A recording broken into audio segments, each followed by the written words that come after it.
Hello, everyone, and welcome to AMS Weather Band's latest webinar on site here at the 51st Conference on Broadcast Meteorology at Myrtle Beach. This webinar is Beach Safety Perspectives from the Blue IQ event with Steve Glazier, Dan DePodwin, Michelle Evans-Chase, and our moderator, Bruckner Chase. Before we begin, I'd like to take care of some of the guidelines for our webinar. The folks that are joining us online, if you do have any questions, please make sure that you put them on the Q&A at the bottom of your screen.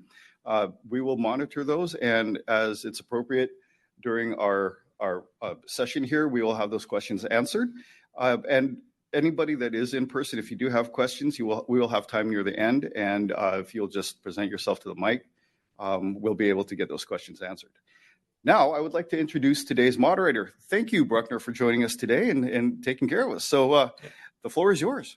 It's great to be here. I really appreciate this. A couple of years ago in Wisconsin, I did my first talk at AMS talking about how we communicate beach and coastal safety and take a broader perspective, both demographic and geographically, and looking at all the different weather impacts and what that does to nearshore environment. So it's really great that now that we're at a beach that we were actually able to immerse some of the attendees and some of the crew into the water to give kind of that firsthand experience, because there's nothing like actually being in the experience then better communicate it to our viewers. And so I want to real quick kind of introduce who's with me. I'll start with the easy one. Dr. Michelle Evans-Chase is my wife. She has been with me working in our area of ocean and coastal safety science and conservation since we began this journey about 12 years ago. She's a PhD from the University of Pennsylvania in social policy and practice, and specializes really in behavioral change and program evaluation to better communicate for positive impacts on individuals. I'll let each of our other two kind of introduce themselves real quick. Steve, give us a quick rundown. Okay, well, thank you so much, everybody, for having me. Thanks, Bruckner. I'm Steve Glazier. I'm a Weather Nation meteorologist, and I work in Denver, Colorado, so I am landlocked from the ocean, though I do live pretty close by a state park, which has a big reservoir and very light wind-driven chops and some water going through, depends on how much rain. But I did grow up in New England, so I was often going to the Rhode Island beaches as a kid, and usually a little bit more timid from the water. So we'll talk about my experience too. But yeah, I'm in Weather Nation, been there 7 years. I've been in broadcast meteorology for 16 years. And at Weather Nation, we cover everything from heat waves to blizzards, snowstorms, fires, hurricanes, you name it. But also we do weekend getaway forecasts and beach outlooks and rip current levels across the beaches. So the experience yesterday, which we'll talk about, it was very good, very enlightening. And Dan. Hey, I'm Dan DePodwin, lead the forecasting team at AccuWeather in State College, Pennsylvania. I've been in AccuWeather for 13 years or so. I grew up in New Jersey, familiar with the beaches there. Went to Long Beach Island, New Jersey, Beach Haven most of the time when I was a kid for many years. So pretty familiar with the water, but this was a really great experience. It really gave us a whole lot of other tools to explain to other people and really reinforce the power and danger, too, of the ocean. So looking forward to talking about it. Yeah, this is great. And just to give everyone a little bit of my background, I have worked with NOAA in various branches, both in ocean conservation, ocean safety, began working with NOAA with National Marine Sanctuaries, working on marine protected areas. That work took me from Monterey Bay to American Samoa. And then in the last several years, I began working with National Weather Service under a Cooperative Research and Development grant to help them improve how we communicate about diverse challenges and risks around all of our coastlines. And the Wave Safe series, which is hosted by NOAA Ocean Today, is a project where we went to filming areas around the country, working with communicators at various WFOs to find out what their key issues were. And one of the things we wanted to do is create information that was relevant to people that they identified. These are the kind of beaches I go to, because not everything looks like the Outer Banks or Myrtle Beach. As beautiful as it is here, those visiting Hawaii or the Pacific Northwest are going to have a very different experience. They're very different hazards, but there are some very specific key things that if they know that, you can make any coastal visit safe. And it's really important that we focus on the fact that we're talking about coastal environments, which can be the large lake that Steve lives near in Colorado, or the Great Lakes inland as well. So when we talk about some of these core water safety concepts, it applies to any large body of water, dynamic open water that's changing on a regular basis, and it may be dramatically impacted by weather. So with that being said, what I kind of wanted to do is start with the way we progressed with the Blue IQ sessions. In the Wave Safe series, we talk about 3 zones in the beach: the safe zone, the awareness zone, and the impact zone. We'll talk about that more specifically in a minute. But we started off in our sessions in this safe zone. And I think the first question I presented to you guys is, what did you know before you got here? You know, did you know to pack sunscreen? Did you know to wear a heavy coat? Did you know to not pack a heavy coat because we're not in Colorado in July and it's not going to drop to 32 degrees and snow all of a sudden? So what you know, but then also, does what you know relate to what you're seeing right in front of you? Because in that safe zone, which is the area up above where the water's reaching, up in the dunes, that's where you can kind of make a plan with your family or friends, survey the location, because we also know that sometimes what you know might have come from a weather reporting station 20 miles inland at the airport, which could be very different than what you see at the beach. So let's start with AccuWeather. Tell me a little bit about what you knew and then reconciling that with what you saw when we were there. Yeah, I knew going into that that the temperature of the water would be warm, much warmer than I'm probably used to in New Jersey, which is more like in the 60s. This was in the upper 70s, near 80s. So it was, I expected to be comfortable, and it actually was, and it was. So I knew that, there wasn't a huge risk of hypothermia or anything like that, but obviously you can get that even in a warm water situation. So I knew the water temperature, had looked at the forecast for wave height, that it was going to be a couple of feet. I think that's something, though, that I think to me is, and I think to a lot of people, is not like, you don't have a good understanding of what wave height actually is until you get really close to the water to experience what that is like. And also how a wave height on you as an adult is different than wave height on a child, because they're obviously much shorter, and how that impacts different people based on their stature. So I knew sort of what the wave height would be. And I knew that it would be breezy, and that there was also like a coastal hazard statement in effect. Whatever that actually means, I think is an important thing to keep in mind too.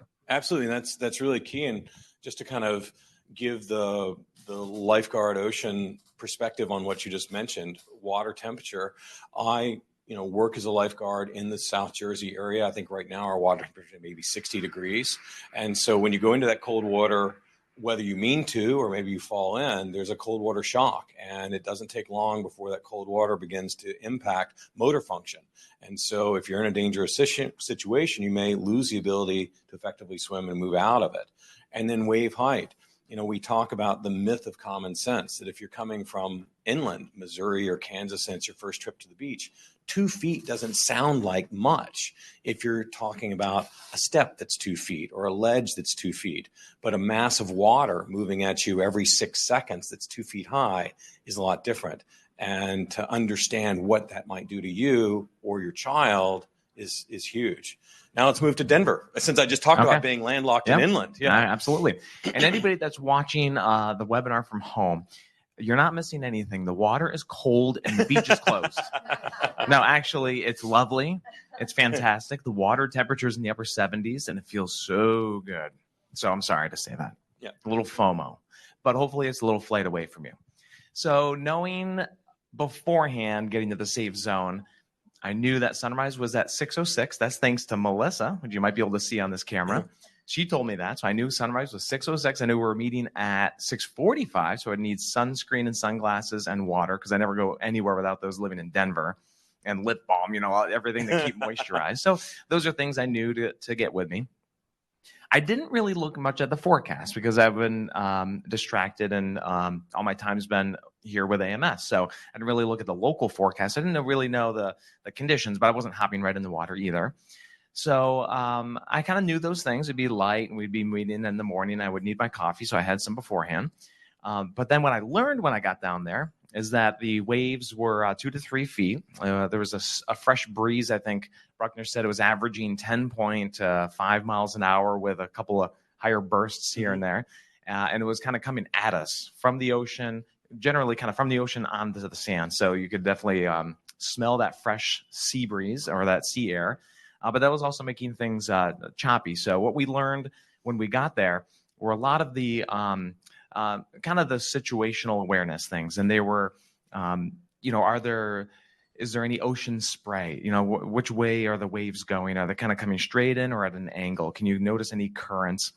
How fast and how frequent are the waves coming in? And also, are there any white caps out in the water? So we learned a lot about the wind and the impact of that, and then some currents that were ongoing. So those are some things that I learned right when I got there. And then also we learned before we went in just to be aware of our surroundings. There were no lifeguards there yet, because then we learned that they kind of are there from 10 to 5? Yeah, 10 o'clock. 10 o'clock or so. And I want to stress too, as you say that, because we always say, swim in front of the lifeguards. Know that many townships have budget restrictions. The lifeguards are only there during certain times and stuff. And I want to let everyone know that we went out and you guys went out in some tough situations. I'm an ocean lifeguard and an EMT. One of our crew is also a retired Coast Guard rescue swimmer. So we wanted to make sure it was safe. So if you're going to go out and do something when lifeguards aren't there, have you eliminated the risk to a certain point that you can do it safely? Now, I may have buried the lead a little bit. There was a situation when I got there that Bruckner was already in the water. He was already soaking wet. Who knows how long he had already been in the water. And he was on the sand, dripping wet, and he goes, "It's dicey out there." And I said, if he's saying that, then we might be in for a bit of a treat. And I didn't really know exactly what we were doing. So I was a little bit, I knew we were safe because Bruckner said this is the safest beach you'll ever be at because of the trained people that are here. But I didn't really know what we were getting into, which we're going to talk about in a moment.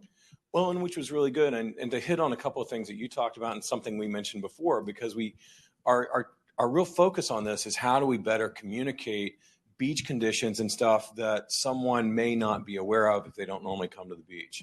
And that coastal advisory, not knowing exactly what that means. And that's not necessarily something that you would normally see on your inland weather feed. But if the local WFO is issuing a coastal warning, that usually means that there are going to be significant nearshore conditions that mean that if you're an accomplished swimmer at a pool somewhere, it's going to be very, very challenging, if not impossible, for most people to navigate even 25 or 50 meters along. I often look at, I do some surfing, I look at surf line because I want to look at the strength of the wind, the direction of the swell, the height of the swell. We talked about the waves being 2 to 3 feet, talked about being a little breezy at 10.5 miles an hour. In my experience, once the wind gets above about 5 miles an hour, it'll start to chop up the surface. You can feel the wind, but when we also look at this, as we are about to move into the awareness zone, you can see the effect of that by looking at the rippling on the surface or white caps, which means now it's getting up to 10 miles or more. And what's also important is not just the strength of that wind, which we talked about, but the direction that it's coming from. And that's what you mentioned. When you're facing the beach and that wind is coming towards you or it's coming across or along the beach, that's going to really make challenging conditions out there, may generate currents that aren't necessarily rip currents, but cross beach currents, which we experienced. Whereas if the weather's or the wind's coming from behind you, coming from onshore, it's going to make it pretty calm, real close in. But if you're a small kid on a boogie board, once you get past that lee protection from the dunes of the beach, now it's going to push you out to sea. And it might be a strong wind doing that. And the other thing, too, we talked about is tides. The beaches here had about a 3-foot tidal change here. But tide changes can dramatically impact certain areas, especially like what you're talking about. Beach Haven is a barrier island up in the mid-Atlantic in New Jersey, and inlets, the places between these barrier islands, are dramatically impacted by tidal currents, which change every 6 hours. So real quick to Michelle, who is also here to help kind of improve how we communicate some stuff. You and I were both walking down there and speak to what we always look at before we take groups out into the water, weather-wise and stuff. Well, I don't know that there's anything more than what has already been mentioned here. We always look at, we always know, what is the tide doing? Is it going to be pulling people out a little bit? Is it going to be pushing people in? The cross beach current, are people going to go in one area and not, be surprised when they're half a block down and try to swim back to where they came in, which is generally not an easy thing for anybody to do, right? And of course, temperature and wind. So pretty much everything that you've mentioned, just covered it. And actually, I think like Michelle and I, who often go down to the beach to train and everything, we often are looking at, Surfline, and we're looking at water forecast more than we're looking at weather. We are definitely looking at, especially in the summer, for forecasts for thunderstorms and lightning.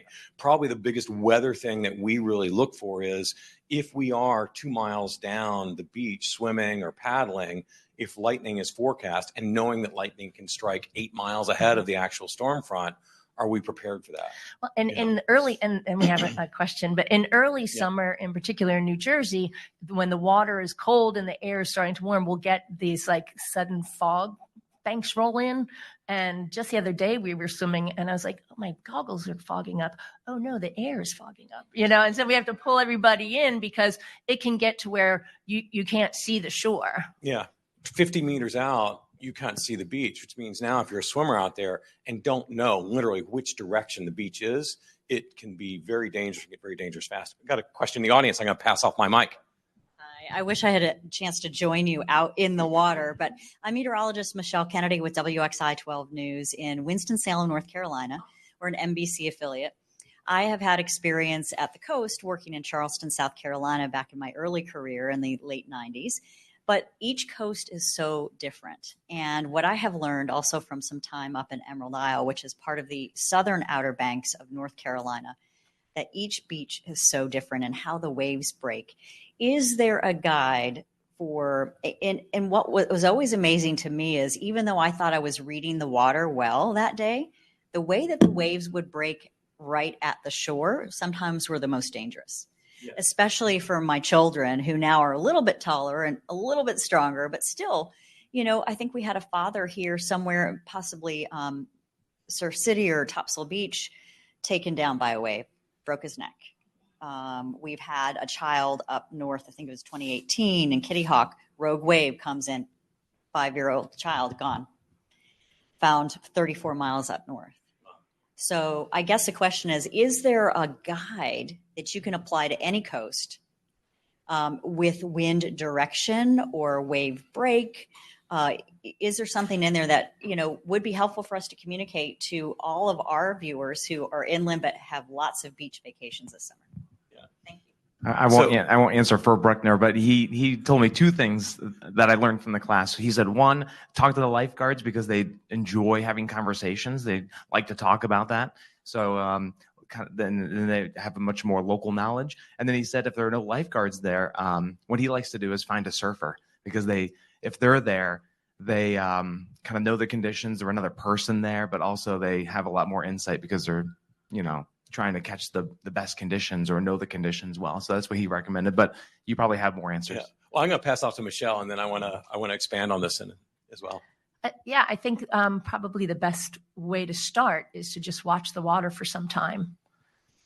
The shore breaks absolutely can be very different at different shorelines. I mean, I was telling a story yesterday that in one shoreline, I was coming up to the beach from the water and I saw the water starting to recede underneath me and I was in like ankle deep water. So it was definitely shore break. And I turned around and I had to dive up into the shore break because it was so big. So just, spending 10 minutes in the safe zone to see what's happening. And then, it's a great segue. We're going to be talking, Bruckner's particularly going to be talking about, the awareness zone where because things change, and then the impact zone, which is exactly what you were asking about. And to speak to that, when we were looking at the NOAA Wave Safe series, looking at these specific coastal hazards, there is a really easy to share 55-second video on shore break and talking about the dangers of it and watching that. It's a great little cartoon that we animated, and I think it's in every one of the geographically specific series one of the drills we train on the most as lifeguards is spinal cord injuries. It is something we look for and watch for and train for. I know how to stabilize someone in breaking surf. I know how to get them back to the beach, and then how to treat them. And it is a suspected mechanism of spinal cord injury if they are in breaking surf. And what's important is every beach is different. And what is also significant is in areas where you might have a 4-foot tidal change, that beach is also different from morning to afternoon. If all of a sudden now you've got a sandbar that was under 3 feet of water and is now under 6 inches of water, now it's become dangerous. And so we cannot simplify beach safety. We've simplified some core concepts that I want to end with as we get out of here, which is one of them being respect the ocean. It is very tough to understand and read that if you're not visiting the shore on a regular basis. And I want to stress one thing really important, because what have we talked about this year? What's going to be a really big season this year? Hurricane season. And we are expected to have a lot of hurricanes this year. In the New Jersey area, we get nor'easters. One good nor'easter or hurricane completely reshapes the bathymetry of the beach. And so even if you've been visiting the same beach, the same rental property for 10 years, and you know that break, and you're comfortable sending your kids out there, I will tell you that one nor'easter or one storm can dramatically change that. Maybe make it deeper, maybe make it more shallow. So it's not just each beach is very different, which it very much is, but that beach can also change from hour to hour and definitely from year to year. Coming back to Michelle. Another question. Hi, Michelle Kennedy again, WXI 12. Another question, this was a debate when we first came to Emerald Isle, and these waves are big, especially after a storm, as you mentioned. I mean, and it does change so rapidly. Like it took me probably 2 years to be able to understand that coastline and how dangerous it could be. Are life jackets helpful in these situations, or can people be carried out toward, with the rip current? I mean, does that provide any protection when you're in the ocean? Should we be messaging that? So it's a really good question, because there's another big campaign the Weather Ready Nation puts out about wear your life jacket if you're boating. I compete in surf life-saving sports, and we are on craft and we don't use life jackets because in the impact surf zone, the safest place to often be to avoid a crushing wave is to dive under and be fingertips in the sand underneath the wave. Whereas if you're in a life jacket, it's going to keep you up on top. So if that wave picks you up and drops you down, now you're in that white water, you're being thrown down. And so it's the tough question. I think it depends upon where you are on the beach and in the surf, your swimming ability, maybe a small child keeping their eyes on them. So yes, if something happens, a life jacket will keep you up on top of the water. But if you're trying to navigate through surf and you need to go under the water to get away from a breaking wave, a life jacket is going to keep you up on top and actually make it more challenging. Dan. Just one other comment here on the sort of the safe zone and what to think about when you go to the beach. And I think I've grown up going to the beach, so I feel like it's sort of maybe subconsciously have thought about a lot of these things, but not have like been explicit about like, what am I actually considering when I go to the beach? And now having an almost 2-year-old daughter, like having tools to be able to explain to somebody like, hey, this is what we should be noticing as a family when we go to the beach, and explaining that to somebody was really helpful. And more than just sort of myself having this almost subconscious knowledge of like, what is the ocean doing? Where am I on the beach? What beach am I at? Like actually saying that to myself and being like, okay, now I can teach other people the same type of approach that I'm using, but not actually verbalizing, was very helpful. Yeah. And I would, as far as, what do you know about waves? If you go to a NOAA data buoy, it'll often tell you the swell height. Surfline will also tell you the wave height. The swell height is different from necessarily the wave height. So once a wave height is much above 2 feet, that's, if you're in the water, that means 2 to 3 feet. You're looking up at that. You're looking up at that about half your body height. And I drew an analogy just looking at the mass of water, the speed that the wave's coming at. That's like being hit by a linebacker. And so not necessarily just a spinal cord injury, but just dislocating a shoulder because you got thrown down, or just getting abraded because you got rubbed along the sand or something like that. So that shore break, I don't know if I've really fully answered the question. More then respect that it's a lot of stuff to know, and know that it changes from when you go down to the beach in the morning to when you maybe come back after lunch. And I think what we can message as communicators is awareness of surf, not just giving a beach report like what Steve and I talked about, that beautiful day to go to the beach, there's a light breeze, it's going to be cool, it's going to be sunny, bring some sunscreen, but also, by the way, a hurricane just went through and we're still seeing the impacts of that large swell and those large waves 3 days later. So if you got small children, keep them in knee-deep water. Lifeguards will often tell swimmers, stay in knee-deep, waist-deep water. So maybe just hint to them that it's not just about the sun, the rain, and the wind. Look at those National Weather Service coastal warnings. And what we were also talking about is, rip currents are a real, they're a thing. But often there are so many other things that might put you into a dangerous situation and then possibly end up in a rip current that pulls you further out. But it's a very dynamic environment with a lot of things that can, are fatal at times, but can injure you. Any other questions? Yeah, back here. I'm walking across the room here. Tell everyone who you are. Ian Boatman, National Weather Service, Wilmington, North Carolina. Just down the road. Come see us. So two things I wanted to mention. I came in late, so maybe this was already mentioned. Apologies if it already has. Related to the wind and the waves, we had an experimental coastal waters forecast that we had out there. That was experimental. Now we've made it operational. That is available on our website, and that it doesn't tell you really anything about the shore breaks that you've mentioned, but we do have more detail about swell sets. Southeasterly waves, 2 feet at 11 seconds, northeasterly sets, 1 foot at 4 seconds, things like that. Really breaks out the detail. We have found that the mariners love that detail. Those are the folks that are probably going to see most of that stuff anyway. The public probably doesn't think about that as much. But even though it doesn't include the shore break stuff, it is helpful material that's out there. We use it at Wilmington, Morehead City, that covers the Outer Banks Weather Service office. They put it out there. And in addition to the coastal stuff that we put out for the rip currents and whatnot, great resource along with that. Even if there's no advisories out there, weather.gov/beach. Big old map that shows up. You click on the beach where you're going, and it'll tell you more details about the rip current stuff. Because even if it's not a high risk of rip currents that would give you the advisories, maybe it's a moderate risk. And that may not be as advertised because it doesn't have an advisory attached to it.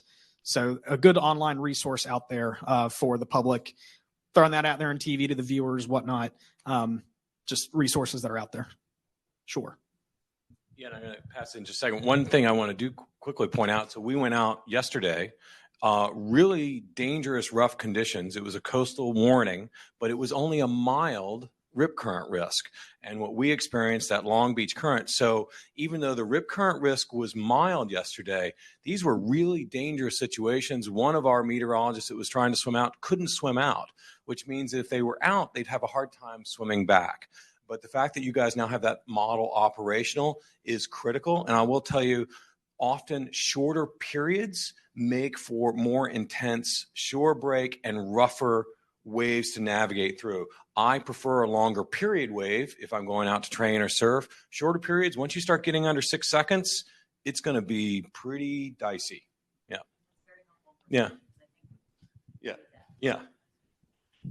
Ellen Prager, a marine scientist with Storm Center Communications.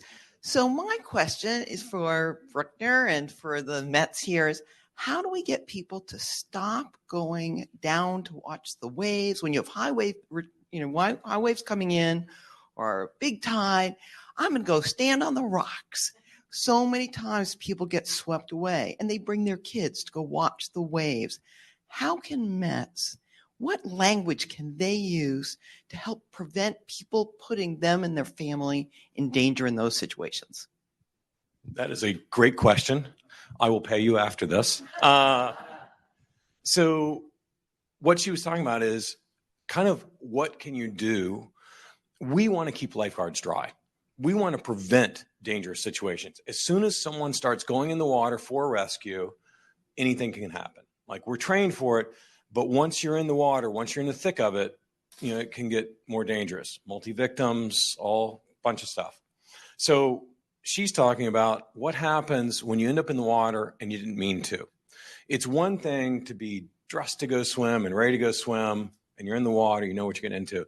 It's something else to be swept out into the water when a wave comes up, and now that's where panic. We talk about the key thing is relax.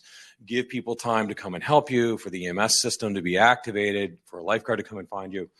When we did the wave safe piece on the Pacific Northwest, a phenomenon that those WFOs deal with is sneaker waves, which is larger waves that come much further up the beach than the other sets do. Gideon's nodding because he lives in the Pacific Northwest. He knows this.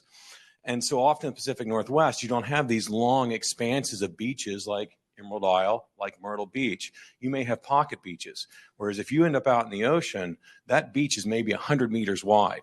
Next closest place to swim back to shore safely might be a mile away.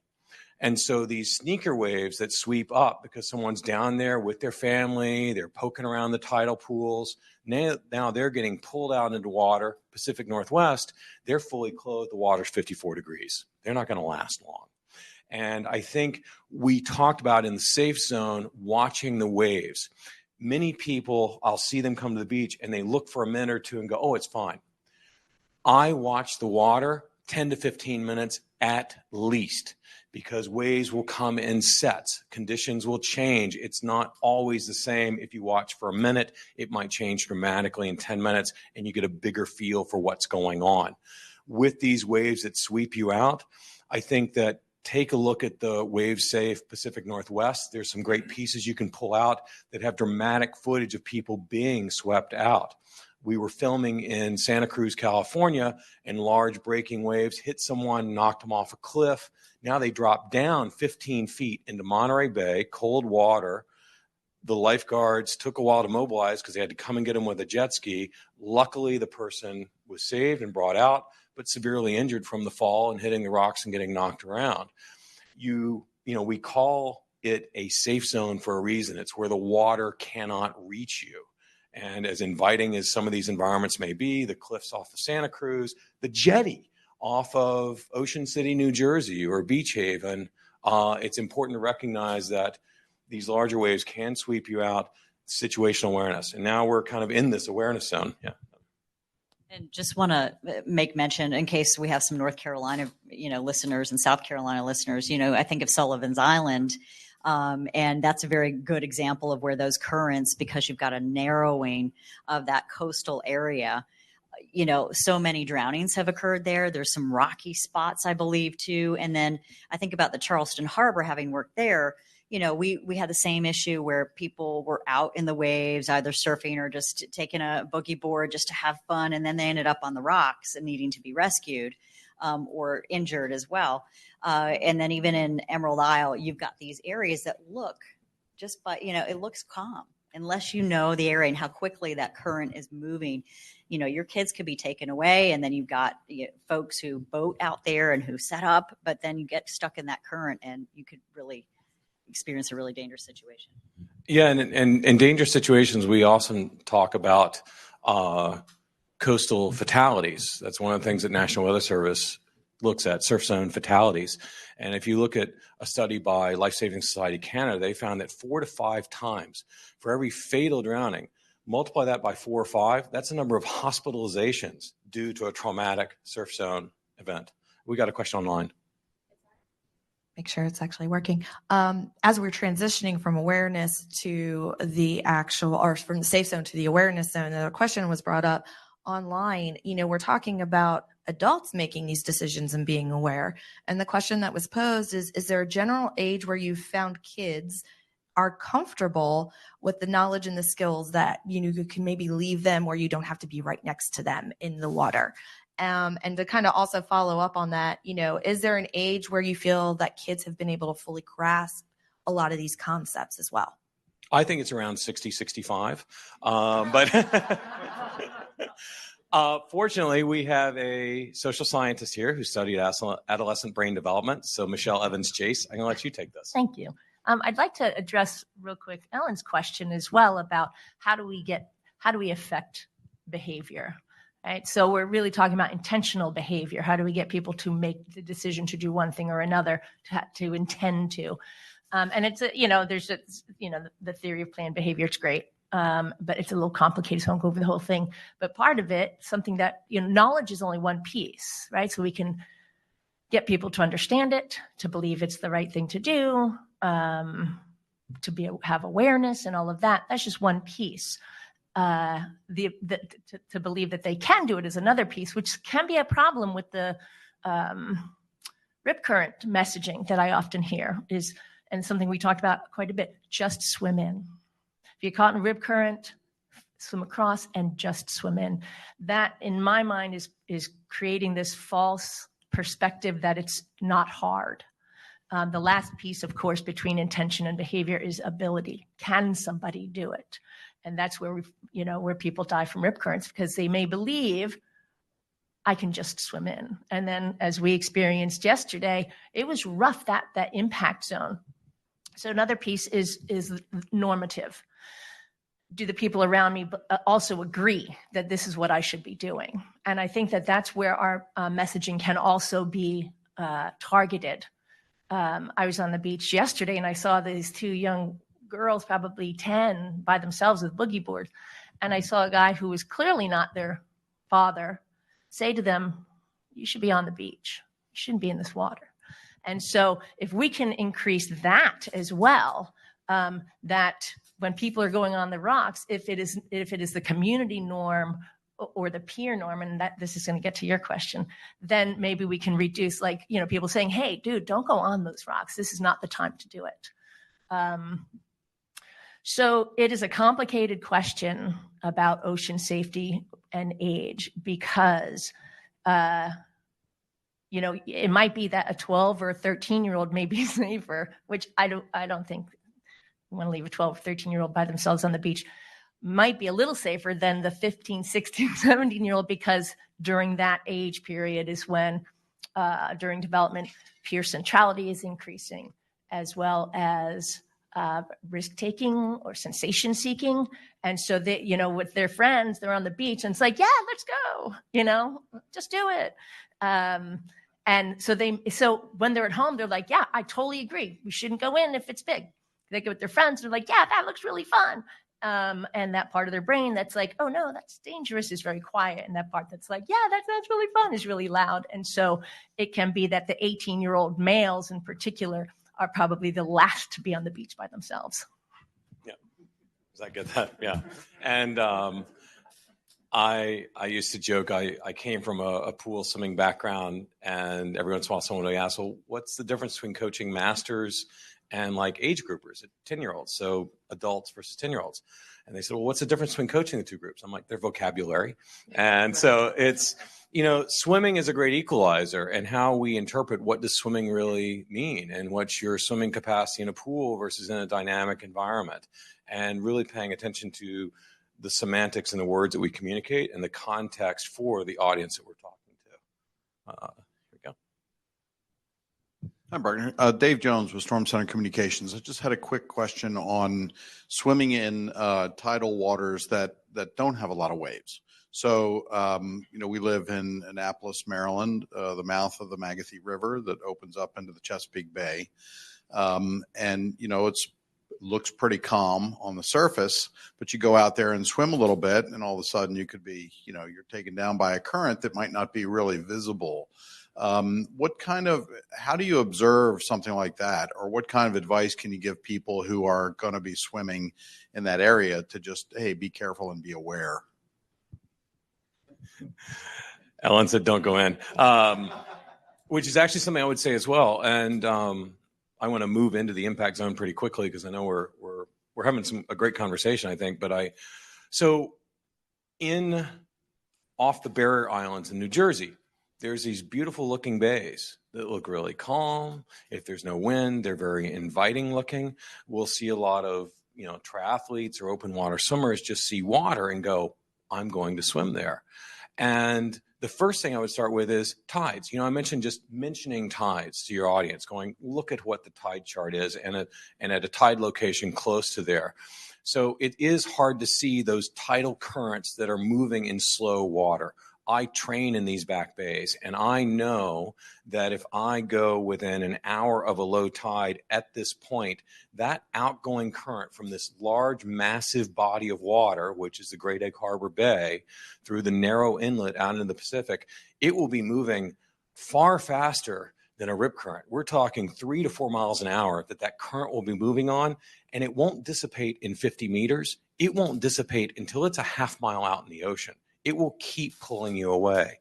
And in these bays, like you're talking about, Annapolis or even Baltimore Harbor, where people may fall into this, the next closest place to get back out again might be miles away. We were in Copenhagen, Denmark, and they had put in these solar lit ladders and life preservers because in the canals, there was nowhere to get back out if you fell in. So they installed these ladders where you could get to a ladder that was lit at night because of a solar charger and climb back out again. Because what you brought up about these seemingly calm waters that might have dramatic currents, I've seen races even hosted in the back bays where the race directors didn't account for the tidal movement, and they had a 50% attrition rate in the swimmers because they're like, most swimmers cannot swim through that. And we're not talking it's going to dissipate in 50 meters. It will not dissipate until the tide changes. So, yeah. Okay. So, nope, I'm looking around. So we have dabbled in the safe zone, the awareness zone. And when we're in the awareness zone, the awareness zone is often where lifeguard stands are positioned because it gives them a place to observe the impact zone where things are going on. It's where people are kind of setting up the umbrellas. It's where things are really changing a lot. In the awareness zone, we look at, what are we looking at? And what did I tell you guys? What do you see now? And just real quick, what were you looking for, both from a weather standpoint, and at this point, we talked a little bit about water conditions. We'd also talked about assets that if something were to go wrong, what could you do? Speak a minute about what you learned in the awareness zone. Yeah, I think so. So first of all, we sort of mentioned it briefly, but where you are on the beach, what beach you're at, the example down here was we were in front of this very large hotel that probably spans almost a half mile of beach. Yes. So saying you're in front of this hotel does not really help somebody if they need to come rescue you. Yeah, so it doesn't help EMS. Correct. Yeah. So trying to be specific about where you are and then having a landmark that you can, when you're in the water, look back and know where you got in, or if you're a child, like telling your child, like, hey, this is where we are with our stuff. Like if you come out in a different spot, you know where to go back to on the beach were some of the things that we talked about. Yeah, I usually just look out to the beach chair and my towel. And then, of course, everybody's beach chair and towels start to look the same after I've been up there a while. So Bruckner said, what did you say? Colors and shapes? Colors and shapes. Colors and shapes. And what we have here, not to make anybody jealous that isn't here, but there's like this water slide attached to the hotel. Really fun water slide. I think it's been one closed of the best all I've week. ever been on. Yeah. But it's in easy colors, blue, yellow, and twirling around. So it's a nice, mental image for me. When I looked back, I'm like, oh yeah, right there, right in front of that, twirly slide. If you don't mind getting a little sandy because it'll just wash right off, we did a small exercise getting closer to the water, coming down from the dunes down toward the beach. Everything started to look different too because of perspective of being closer to, sea level itself. And then we even got deeper down and went and laid on our stomachs and just looked at the water coming in. Just the frequency, how it looked. The wind also died down a little bit because we got a little bit less exposed down by the water instead of being up on the hill a little bit or up toward the dunes. So eventually we laid on our stomachs and watched the ocean coming in to get a perspective of if we're in there, how high are those waves and, how strong they are. And then I learned that there can be, before we even got in, there can be some warm water, I guess you could call it warm water hypothermia. It was 78. And I'm like, oh, that's nice. You put your toes in. It's very nice. We actually went in twice. So we kind of went up to maybe between our knees and waist. Mm-hmm. And entering the water, which we'll talk about here in a moment safely. But then we came out, and because we had that fresh breeze, even with 78-degree water, I was like, I'm freezing. This is cold. And even the water seemed a little bit chilly by then, which I didn't think that would be that cold to have any potential harm on the body. Yeah. And, yeah, actually, yeah, please. Yeah, just one other thing on like in the awareness zone is we talk about lifeguards briefly, and I think it depends on the beach. Like the in New Jersey, the beaches are guarded like 9:30 to 5 or something like that during the summer. But before June, it's sometimes only on weekends, and then when you get after Labor Day, it's not at all. So like it really varies by beach and by state. And then here, apparently they take lunch breaks, which is not the case in New Jersey. So there's actually a time where like if you're on the beach with your kids and you've seen the lifeguards all morning, you think they're there, and then you leave the beach and your kids are on the beach and then the lifeguard's not there for an hour. You didn't realize that. So there's all sorts of like different lifeguard practices, and sort of understanding what that is definitely something to ask and to have that knowledge of. And what he said, it's something to ask because, you can notice all this in the awareness zone. And I will tell you, I work for a city lifeguard agency. It's a private contractor to Myrtle Beach that provides it here. You talk about Beach Haven. I mean, on Long Beach Island alone, there are 5 different beach patrol agencies that are probably pretty consistent, but might vary a little bit. We talk about, and this is what's really tough if we're messaging, look for the flags, but the way they use the flag system here may be different from the way they use it in New Jersey. So ask, it's not just know the flags. We can't just say, this is what this flag means all the time, because it may be very different for a specific beach or for a specific agency guarding a specific beach. It changes a lot in the US. There's some standards, but it might vary quite a lot. And knowing if the lifeguards are on duty and are they on duty all the time. And even if, say, Beach Haven or LBI or LAX is on, are they guarding all of their beaches right now? Preseason in New Jersey, maybe only 50% of the beaches are guarded right now. So you may say, oh, this township, their guards are on, but it may not be every beach. We ready to get wet? Yeah. So I had them lie down on there because it's nice to know once you're in the water and the water's at nose and eye level, it looks really different. And it's kind of a way to cheat your way into knowing what the experience is going to be like. I've gotten to the point where I don't lie down before I go in the water all the time. But if you're new to it, it's a good way to go, oh, wow, that's what I'm going to have to navigate back through as I come back in again. So now the impact zone. And you guys remember what the technical phrase is for the impact zone? Swash? Swash zone. Okay. Yes. It is the swash zone. I'm right? Yeah.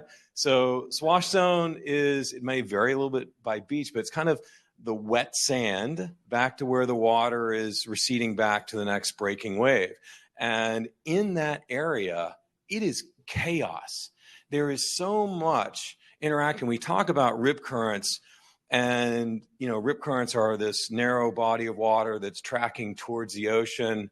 I will tell you, in American Samoa and Hawaii, in American Samoa, there are ava. There's these gaps in the reefs that channel that water. So that rip current is always in the same place at the same time because it's tidal driven and it's a hard, rigid coral reef that's channeling. It's called an ava. In Hawaii, between the reefs, same sort of thing. It's very channeled. Here, it may vary by beach contour. It may vary by the swell direction, the swell strength, the wind, everything that WFO Wilmington may put out. But when we went into the impact zone here, we were looking along a 1/4 mile section of beach. There were no rip currents at all. But how concerned was I before I took you guys out into that water? Speak to it. Yeah, you were concerned, as Steve said. You said it was dicey, and it looked dicey. Yeah, it was dicey. Even before you lay down, it looked dicey. And what we found when we got out there is there was a cross beach, and I use that phrase sometimes. You also hear Long Beach current that basically runs parallel to the beach. And that Long Beach current, as soon as we had you pick your feet up off the ground, you were probably moved 25 to 30 meters along that beach.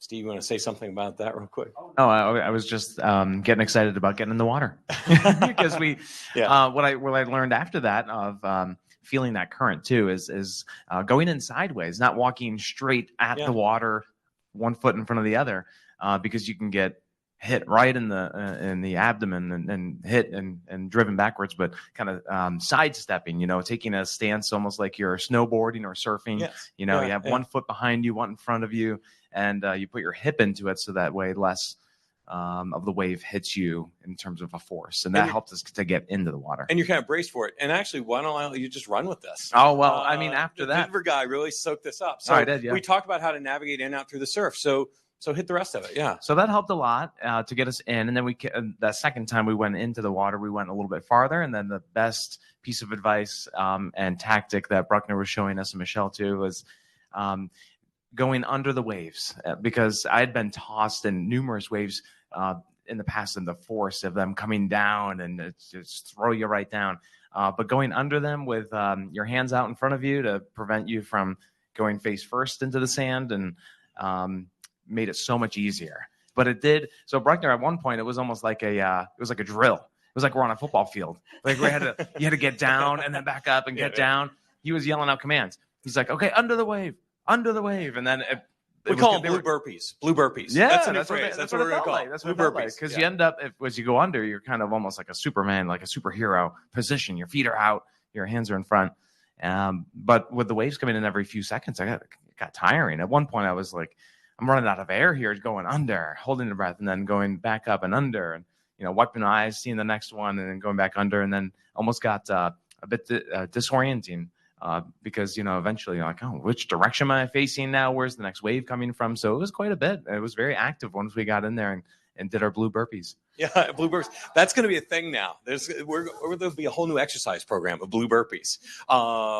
But what you described too, and why we tell people if they're going out to swim, if they're actually swimmers or whatever, being in that swash zone, in that impact zone, get through that, because it is exhausting. It is disorienting. With a 5 or 6 second period, you're going underwater a lot. It is exhausting. Dan. Yeah. So I think what Steve all said there is spot on. And I've been in surf like that maybe once or twice, and it's really not that fun. It is very exhausting. There is no break. I think that's one of the big things that is important to hit home, that it's not like as you're trying to get out, you just can, especially with a 6 second period. I mean, there was one time I went under the wave. I looked up, and before I could even look, I got hit again, and I wasn't even ready for it. I got totally like flipped around, and that is not fun, because you lose your total sense of direction and your sense of like where things are, which is when you can have an injury happen, really. And I thought the advice too about, I've been told to go under waves before, but the advice that you gave about like putting your fingers in the sand, because it actually gives you like it gives you a reference point to like where you are, and you know that you are still facing down, and you know where the sand is, and you know where the bottom is, versus just being tumbled about. And because you can really quickly lose your frame of reference when you're if you don't do that. And then the last thing I would say about going into the water was that we had a pretty good drop off where it was about a foot of depth, and then it sort of went down pretty fast to more like 2 to 3 feet of depth. Mm-hmm. And you don't know where that is, obviously, because you can't see the bottom. And for us as adults, who are 6 feet tall or 5 to 6 feet tall, it was abrupt, but it didn't, went up to your waist. If you're as you mentioned, Bruckner, at the time, like if you're a 6-year-old or an 8-year-old or something, and you do that and you're not expecting it, you can get that water like in your mouth, and then you've run into all sort of problems really fast. Yeah. And it really is, you can run into those problems really fast. And we had this strong Long Beach current. So also putting your fingers in the sand anchor you there. So you're not going to be swept as much by the Long Beach current. So you dive under 2 or 3 waves, and now all of a sudden you're 25 or 30 meters down the beach. We chose where we were going in because the waves weren't breaking as big there. But now you get swept 30 meters down in a Long Beach current or cross beach current. Now you may be in an area where the waves are breaking really bigger or really strong on a sandbar. So now you've been pulled not by a rip current, but by a Long Beach current into much more dangerous surfing conditions. So as a person who is watching and taking pictures for the social media where you guys went in and watching you go for the waves, as a parent, like you expect your kids to be right in front of you. Mm-hmm. And by the time you guys had finished diving under and getting tossed about by the waves, and that was kind of impressive too, was just watching you as adults fight these currents and these waves. And you guys had gotten moved. I've 30, 40 meters down the beach. And as a parent that would be standing there expecting their kid to be in front of them, you've lost sight of your child, because just as quickly, you guys were only in the water maybe 5 minutes at the most, mm-hmm. and got moved that far. And you and I had this conversation before. My parents always told me, look for that landmark. And if you can't find that landmark, come back in and walk back to the landmark. And when she says come back in, she means go straight to the beach. And this is where the rip current messaging actually is counter to safety in a long beach current, because the rip current messaging, we talk about swimming parallel to the beach. And too often, if you're being swept down the beach, especially if you're like a 5-year-old on a boogie board, you turn around and maybe something triggers in your brain, I need to swim parallel to the beach. I need to get back to where I got in. And they will not be able to make headway. And I have stopped parents from going in after their children who were swept down because they would not be able to swim back against this. So the key thing in rip currents, the larger concept is we want you to swim perpendicular to the current. So you're tacking out of it. In a long beach current, that means you're swimming direct to the beach. Now you keep swimming straight to the beach, even if you're being swept 25 meters down. Don't turn around and try to swim against it. Swim straight to the beach.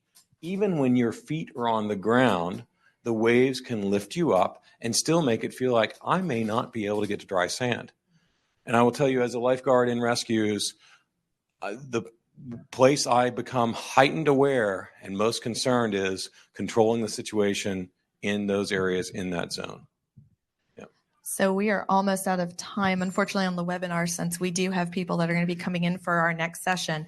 But I'd like to try and get final thoughts from Steve and Dan, since they were in the water. And I have one last question I kind of want to end up from with the audience. Well, yeah, final thoughts for me is like in so many other atmospheric hazards or, situations, I always think of like the Little Mermaid now, under the sea, there's a whole other world down there. It's like amazing. But just knowing the surroundings, being aware, taking a moment to reflect and kind of get through those safety things. And each place is different. Like we'd mentioned, each beach is different and the currents are all doing their own thing. And the bathymetry, there's so much going on. So I always like to be near someone. In fact, a follow-up, I went back out this morning because it was a whole different experience. The wind was light. The waves were more, there was a longer time between waves. They were more predictable. They were it's just a calmer day. So I went out, but then eventually I looked around. There's no one else around. I'm like, I don't want to be out here alone. So I went back in and kept it short. So I like being around people and making sure someone else is around. And like anything, just maybe I'm Mr. Safe, after working in this industry, but I like to be err on the side of caution. Yep. Dan? Yeah, I think this was a really great event to give perspective of like how to share the experience with either viewers or with your family. And I think it sounds complicated, and there's a lot of things we've talked about here, and it can sort of be overwhelming, especially if you don't go to the beach much. But I think a takeaway is like spend some time, like either before, preferably like before you even take your vacation to the beach, like talk to your family about some of these different techniques. And then when you get to the beach, take that time to observe what's going on. Don't just rush into the water. Talk to your children about sort of different strategies you can use if you get into a situation, and know what beach you're on and what, sort of facilities are available or what you would do. Think about that beforehand to sort of process what you might do should a bad situation evolve. And that's exactly right. And we're trying to move the messaging around coastal safety inland. We want to talk to people when they've got the bandwidth to listen and have conversations with their kids. Check out some of the wave safe stuff. We've got information on how to go in and out through the waves. Great pieces for your kids to share before you get there and you're waiting in line for the donuts and you've got all your stuff and your chair. Question. And all right. So this is going to be our last question. It's actually a really good question to wrap up. So how has the new national rip current forecast and products that have been released, kind of what Ian was talking about when he was here, and how can those tools be integrated to national media for risk communications? I really feel like these are where, maybe Steve and Dan can give some perspective now that you've done this, how you feel talking to your national audience, your inland audience. How do you think you can use this experience? Well, I think having the like a kind of an easy way to get to that surf forecast. I know when I'm making some maps, it's a little bit tough. Maybe I'm taking the long way around, but I have to kind of search through some activity planner, activity forecast, and I know we're trying to get every weather service page to be the same. So kind of a simple, more of that simplification and similarity across all the scales. I know you mentioned different beach flags and colors at different areas, so. I don't know who is the umbrella for that one, but getting that all standardized but this is definitely I feel like the beach forecast always kind of ends up like as a kicker or toward the end. It's something you rush through at the end to get through, but after this experience, I definitely want to put some more effort into it, especially because it has this time of the year, more and more people get in the water. Yeah, and just quickly, I think the what's been in my mind about how we can do it from like a national media or from in the case of AccuWeather, our app or our website is that we have, it's very weather focused about what's the weather going to be when I'm at the beach, but what can we do as, with a big platform, and other groups have big platforms with websites and mobile apps to better convey what the beach is going to be like or what the surf is going to be like for people who are going there. So having some more information that's easily available, and also, and maybe even some of these wave safe videos, and having the access to those resources through these platforms that people already use every day for their weather. Yeah, and the Wave Safe series, and we'll wrap this up, the Wave Safe series was meant to be the next step from the Rip Current Survival Guide, looking at the broader beach hazards. Jen from the Weather Channel was in the water with us, and I was really concerned about conditions yesterday with that longshore current. And Jen's like, we need to talk about this more.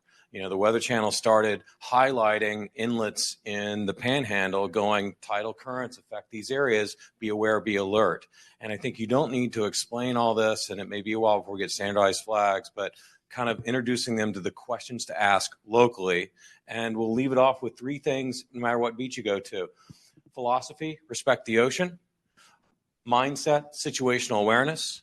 Action, take 10. That emotional pause, protect yourself to save others. That's it. Thank you, everybody. All right. Thank you. Thank you very much. Bruckner, Michelle, Steve, and Dan, thank you for taking the time to do this. And audience, thank you for joining us. Remember, the water can be hungrier than any shark, so be aware. Thank you and goodbye.